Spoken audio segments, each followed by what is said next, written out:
হাসরের কঠিন মুহূর্তটা এমন কঠিন হবে, রবকে বলবে ইয়া রব জাহান্নাম হইলে জাহান্নাম দাও, আগে হাসর থেকে বাঁচাও, আগে হাসর থেকে বাঁচাও, আগে হাসর থেকে বাঁচাও। এইরকম কঠিন মুহূর্তে কেউ পার পাবেন না। যতই আপনি ঝগড়া করেন আর তর্ক করেন, যতই অন্যকে ভুল বুঝেন, যতই অন্যকে জাহান্নামী মনে করেন, আপনি নিজেও জানেন জান্নাত পাওয়ার যোগ্যতা আপনারও নাই, আমারও নাই, রবের দয়া ছাড়া, রবের দয়া ছাড়া, রবের দয়া ছাড়া, রবের দয়া ছাড়া। এবার কোরআনের সূরা ফাতিহার 3 নম্বর আয়াতটা একটু খেয়াল করলেই আপনার আমার মনটা উদার হয়ে যাবে, বড় হয়ে যাবে।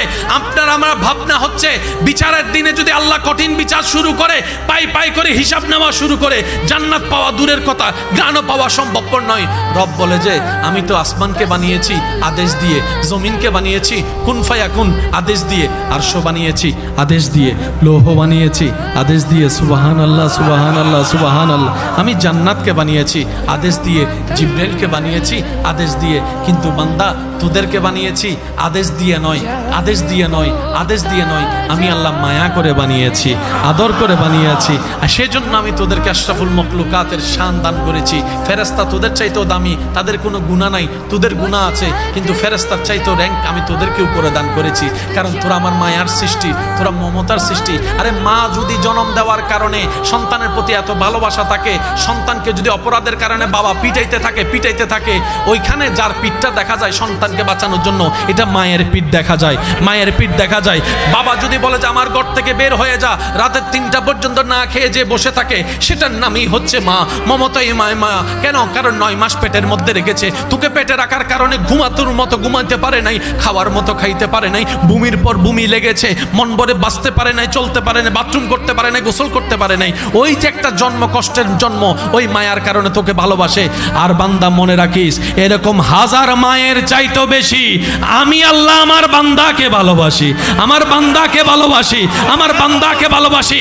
মা বাবা যেমন দেখতে পারে না, সহ্য করতে পারে না কোন সন্তান আগুনে জ্বলুক, আমি রব চাই না আমার কোনো বান্দা আগুনে জ্বলুক, আমার কোনো বান্দা আগুনে জ্বলুক। আমি চাই আমার বান্দা জান্নাতের মধ্যে যাক, জান্নাতের মধ্যে দৌড়াদৌড়ি করুক। আর দেখবেন অনুষ্ঠান যতই হোক না কেন, ছোট বাচ্চারা যতক্ষণ ঘরে দৌড়াদৌড়ি করে না, এটা অনুষ্ঠানের মতো লাগে না, বিয়ে বাড়ির মতো আনন্দ লাগে না। ছোটরা যখন দৌড়াইতে থাকে, হই হুল্লা যখন করতে থাকে, তখনই সেটা একটা অনুষ্ঠানের মতো লাগে। রব বলে যে জান্নাত তো এখনো আছে, কিন্তু নীরব হয়ে বসে আছে, জান্নাত তো এখনো আছে, নিস্তেজ হয়ে বসে আছে। বান্দারে, যেদিন তোরা জান্নাতে ঢুকবি, সেই দিন জান্নাতের ঈদের দিন হয়ে যাবে, জান্নাতের ঈদের দিন হয়ে যাবে।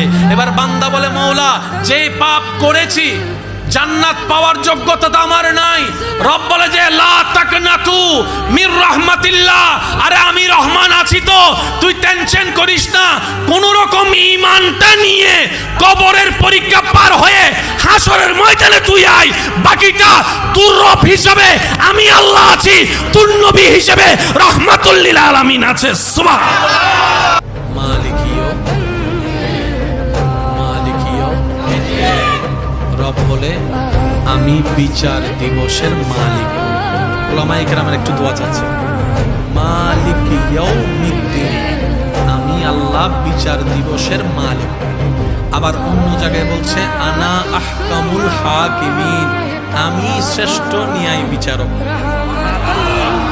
এবার অঙ্ক মিলাবেন একটু আস্তে, অঙ্কের মধ্যে তাড়াহুড়া করতে নাই, ঠান্ডা মাথায় সূত্র মিলাতে হয়, না হয় কিন্তু a+b² সূত্র মিলবে। একটু প্লাসের জায়গায় মাইনাস হয়ে গেলে পুরা অঙ্ক, বলে পুরা অঙ্ক।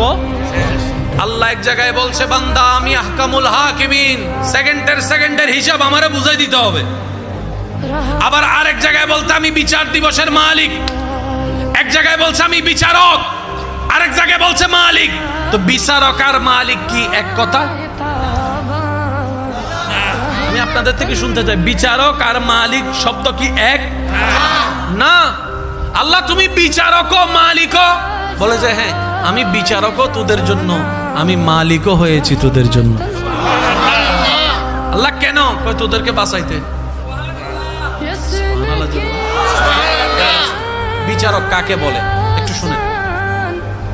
বিচারক হচ্ছে সেই যিনি বিচারের আসনে বসার পরে আপন পর দেখতে পারবেন, হাঁকে হাঁ বলবে, নাকে না বলবে।